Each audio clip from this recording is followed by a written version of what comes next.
ngicela ukubongela laphana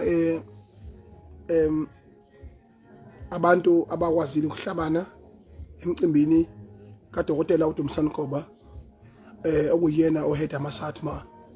Ama-SATMA award iwona ama-award oqala nga ayiqonde ngqondo umuntu omnyama. uDumsankoba insizwa zalendwedwe uChangaza umageza ngoba ishulu inhlungu owakwazi ukuthi abe nesibindi ngonyaka ka-2005 asungule ama-SATMA, South African Traditional Music Award. Ahambe ibanga elide kakhulu. Uzokhumbula ukuthi indidane uMtshengiseni Khwenza uyawazi ama-SATMA Award, uMgqumeni uyawazi ama-SATMA Award, uPengumuzi uyawazi ama-SATMA Award. The most legends artists that sing traditional music, they know ama-SATMA Awards. And ahambile ngisho umhlaba wonke. They invited the Martin Luther King the Jr., the Martin Luther King the Third in South Africa. They invited Malcolm X. They invited umndeni wamaqhawe ase-Africa who have fought for our freedom and for our black skin. Dumsankoba, you are the best.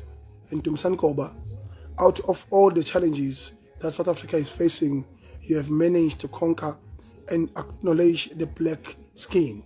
And ukuthi wena mfowethu ugijime uhambe wonke ama-province to make sure ukuthi ama-SATMA are being acknowledged in every corner of South Africa. That is so powerful. I admire you, my brother. Ngicela ke ukubongela umfowethu uDumakahle. Dumakahle mfana omncane wasengoji oyikhulelayo nje nomkhuhlane wakhe. uNkulunkulu wami nje umbone ezacile nje, hayi akona umzimba wakhe. Kuyixhayekele uyagula unosizi uneyinkinga, but is an artist who have managed to make everyone happy in terms of music. There is an artist engaphewa wonke ama-artist angontanga yakhe aminesibindi sokwazi ukumela iqiniso, alimele ekhanyeni, alimele ebumnyameni. Dumakahle, you are the best. Dumakahle uyiqhawe. Dumakahle ngiyakubongela mfowethu to win the best maskandi.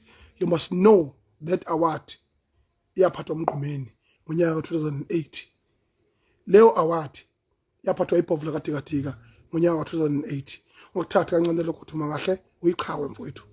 Ngiyakubongela futhi ngifisela inhlanhla iqhubekela phambili. Ngithi iNingizimu Afrika yonkana as uPresident wamabhinqa, this is the highest office in the land. This is the highest office in the land of amabhinqa. This is the highest office emhlabeni wabantu abamnyama. Yingakho kumanje ngiphethe ifoni ngesandla ngoba ukuhlupheka kuthina is a victory. Xakeka kuthina is a victory. I don't even have izinto lezi thuwa uyakhanyisa ngapha wenzani ukuze life wakho ube right. I don't care about those things. I only care about the message. Congratulations Dumakahle. Mfowethu mangikhumbula ingoma yakho lapha la ethi ngizela amathotha namahlanu amabili aboshiwe amanyazi inkabe egoli yonke le nto leyo, it shows you ukuthi njengomuntu omnyama ukujula ukuthi kongakanani. Uphinde futhi uzokhumbula ukuthi ke iapulazi lami ngiyalithanda inkinga yalilodwa ke lipake njengomlungu lokho kuhloniphisa ngendlela yohloniphisa ngayo esimeni okhuluma ngaso. That is being the best. Dumakahle ngiyakubongela mfana wakithi. Angikwazi ukungena live ngibongele uGatsheni insizwa eyacula nensizwa esebenza kwa-Eskom DTD lesi ayicula nasi ibhimbi leli eyayicula nalo yona igagu lasobhongolo wayicula nalomfana lo uKhuzani wabekezela ngikuKhuzani wafika qala emculweni futhi wayenamandla okurekhoda ngoba esebenza kwa-Eskom. uGatsheni engenawo amandla uKhuzani lo umfo kaNdlovu, kodwa wayesebekezelela sona isimuncwane lesi esiwukhunjana isimuncwane lesi esiwuKhuzani ukuthi ke bakwazi ukurekhoda ndawonye. That is a historic moment today. uGatsheni uwine Song of the Year. Song of the Year mabhinqa ngicela sikuhloniphe siphinde sikubongele ukuthi umuntu omncane nosebenzile akekho umuntu ongayazi ingoma ethi utangithatha into zami mina ngikhoduke ngindise ongindise ude kwela kithi akekho ngayazi ingoma ethi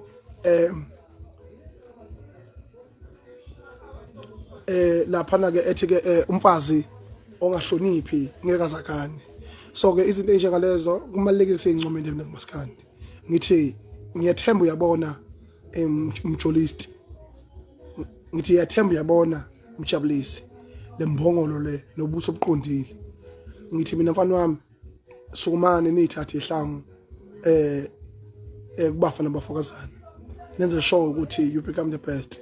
Lento ayingafi. Mina I'm the president of the Ubonge nation. Umsebenzi wami is to throw the spear to the next generation. Ngicela niyazi lento iphile kini iziphile ngisho iphila ngisho ngasekho yokuthi the leader who does not acknowledge and inspire the next generation akuyena umholi loyo umthakathi lowo. Namhlanje mina ngikhuluma ngomfana phetheni abasondele kwi-character yami kodwa namhlanje abakhona aba-existayo bangaka abantu who will be inspired by umfana phetheni as a result of my character.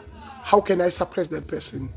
Ngibonge futhi kumfowethu umgodi uyazazi ukuthi umbeka kangakanani ezintweni zakho ezinye irongo zenzayo kodwa mfowethu ukuthi udele imali yakho urecord umfweni umfaka e-studio lo uMkhulekwlwa we did so well. Umkhulekwlwa umdala emculweni kade zami zabalaza kodwa umgodi ukwazile ukuthi ezintweni anazo bese thatha imali yakhe efaka umkhulekwelwa e-studio amrecord. Umuntu uyabonga into enhlanzile. Ngiyabonga kakhulu uKhuzani mfowethu sebenzile. That's a job well done. Umkhulekwelwa have produced a marvelous music. Even the sound nala berekhode khona isound yakhona is perfect. Isezingeni le-album owahlala wakhipha wena mgodi. Awuzange ubenze ubuqili nobuqhophololo nobugebengwana loboyebo gebengwanyanyanyanyana isigebengwanyanyanyana wena mgodi. Uyazazi futhi nawe kodwa kumkhulekwelwa wenze kahle kakhulu eChopolitan. Ngiphinde futhi ngibongele kakhulu untombazane uZamambo Mkhize. Hawu ngani yami uyiphethe kahle uyitshitshi bese Chopolitan ukuthi uzowina emfowethu umzoyizo we-album we-award la ukhomba khona ukuthi ikusasa lokuculo nekusasa lokuzoyiza kweintombi likhona. Iphinde futhi ngisese intombini ngingabashiye ngaphandle amaqobe twins. Hey labo mnyamana laba ngifunqa ngamanga lezi intombi lezi einsundukazi lezi. Hawu tira wetira usuthuke kakhulu kodwa uthuke ukujwayela the industry kodwa is a very inspiring moment. Utholakala kwabaqobe twins esimhlangeni cha wangenanga ngopoto angena nje front line and lokho kupha olukhulu kakhulu. How many women who go out there and sell their soul and sell their virginity to a people who hoping ukuthi bazokwazi ukuthi babe abantu abazobasiza in their career. When you are talented, sometimes ufisana nesimo whereby you can sell everything that you have in order to be successful. But uTira ukhombisile ukuba ubaba.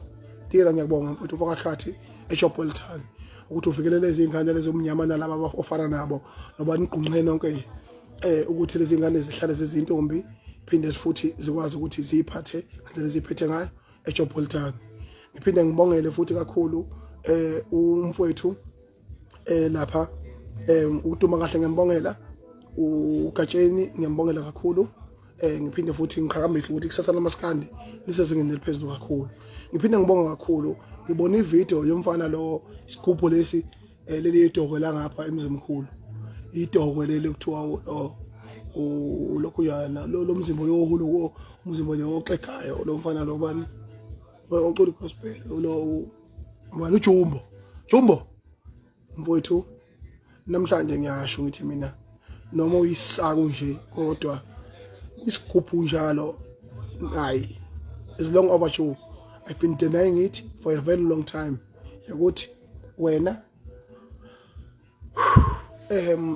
after uhamba uncwana akekho umuntu oyovala isikhala sikancwane kwigospel usozovala ethaqa futhi uncwane usumedlulile ngendlela osowenze ngayo into yenze lapha emcimbini walemfene ekuthiwa ugencobo leya mfene leyana yenza umcimbi omhlakhu leya mfene inenhliziyo enhle kakhulu iyakwazi ukusiza abantu lesimvilophi nje bayame iphuma ngene engalo kuserank lapha na ke ekhokhela abaculi le nto yinhle le nto is a job well done but chuphethe njalo siyabonga ukuthi ukwazile ukuthi abaculi balale bedlile ngoba khona abalungisa into ezinkulu wale mali abayithole kulomfana wamapholobo a job well done uyezwa namgudu yomapholobo wenze kahle nokunikeza ujumbo yithuba wenze kahle yabo usho ukuthi ubuthutha bakho buya ngokuya beyancipha